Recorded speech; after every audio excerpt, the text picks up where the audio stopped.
I'm Brian Sullivan. And I'm Matthew Jackson. And we are Wanderweg Productions. Brian and I met in college at the University of Puget Sound. We really respect each other as artists and actors, and decided to extend our collaboration past university and decided to start Wanderweg Productions. Wanderweg Productions started at the beginning of 2012. We had always wanted to start a theater company that really dealt with what it meant to be human. Yeah, Brian and I were tired of seeing these shows that were high art or completely unrelatable to anyone, the theater pieces that existed for the art, the art exists for itself. No, we think that theater and art in general exists for those who go to see it, and we don't want to pander to anybody, but we want to make it accessible and relatable to everybody who comes and sees our shows.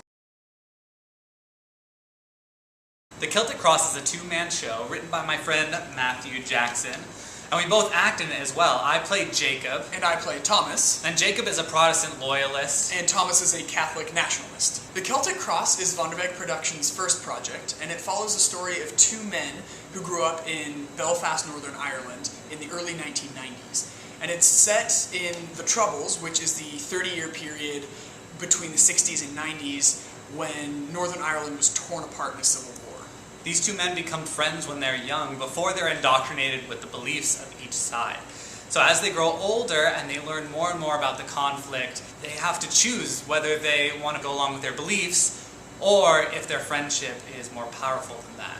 The play tries to deal with what it means to be Protestant versus Catholic, British versus Irish, loyalist versus nationalist, too powerful for your own good but too weak to change anything. But really at its core, what the play is about is what it means to be human.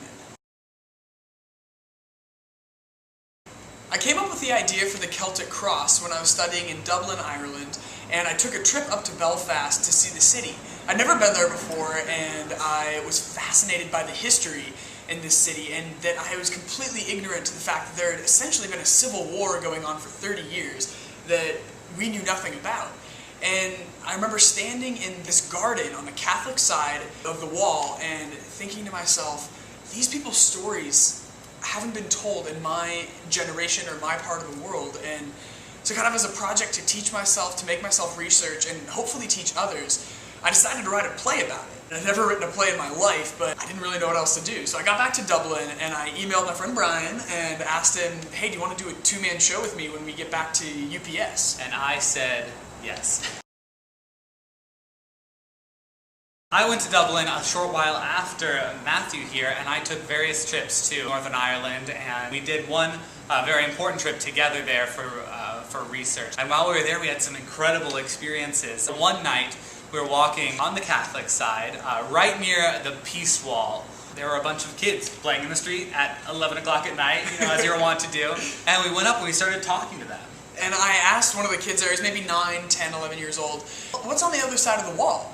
And he just looked at me and said, a bunch of stupid Protestants. And I was like, oh, so you don't like Protestants? And he immediately retracted. He said, oh, no, I didn't say that. Another experience happened on that same trip where we were on the Protestant side this time. I was with Matt here, who screams American wherever he goes. He wears basketball shorts and a t-shirt. I carry my backpack and a green water bottle, And these three guys are standing outside this pub, and they say, hey, you're lads from America. And then Brian looks at me, he's just like, oh, thanks a lot. And I was like, yeah. And he's just like, oh my gosh. And so they said, oh, come inside, we'll buy you a drink. And then Brian Brian softened a little bit at that point. He's like, oh, okay. Yeah. And so we go inside, and these guys are buying us a drink. And we a few minutes in, we discovered that we have walked into a paramilitary hangout. And so we walk out of the bar later that night. We're walking home, which we had to walk all the way around the Peace Wall to get to where we were staying. And we're like arm wrestling over who gets to tell the first story. It's like, wait, I gotta tell you what I just learned. It's like, no, I have to tell you.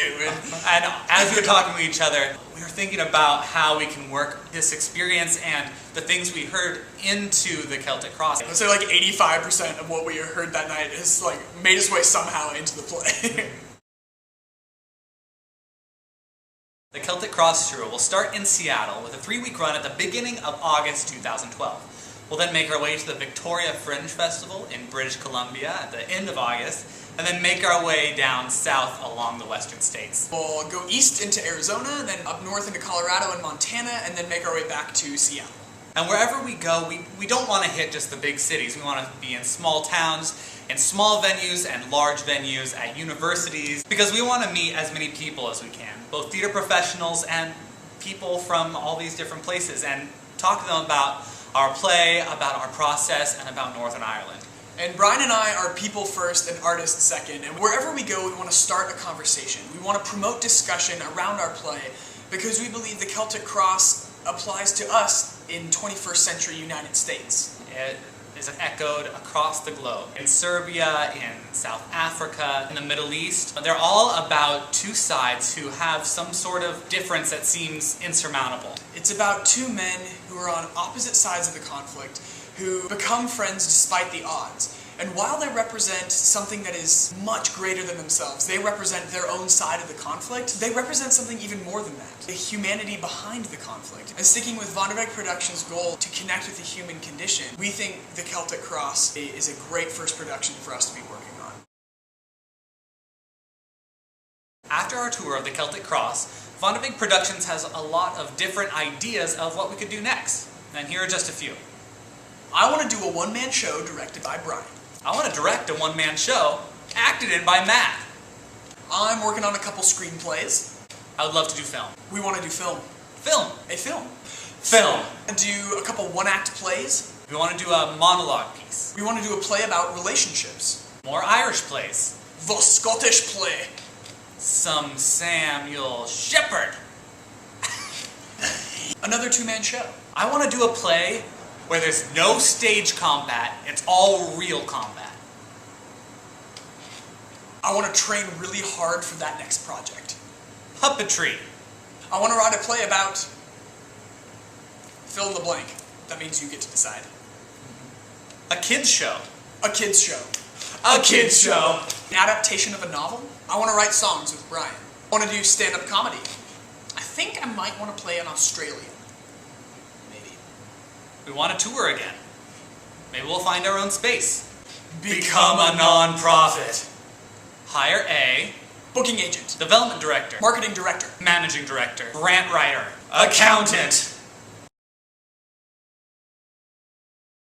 Thank you so much for watching. Theater exists for its audience and we exist for you. So please feel free to contact us at any time with any questions or comments you may have. Thank you for all your support so far, and we can always use a little bit more. Please check out our website and Facebook, links in the description below. I'm Bryan Sullivan. And I'm Matthew Jackson. And we are Wanderweg Productions.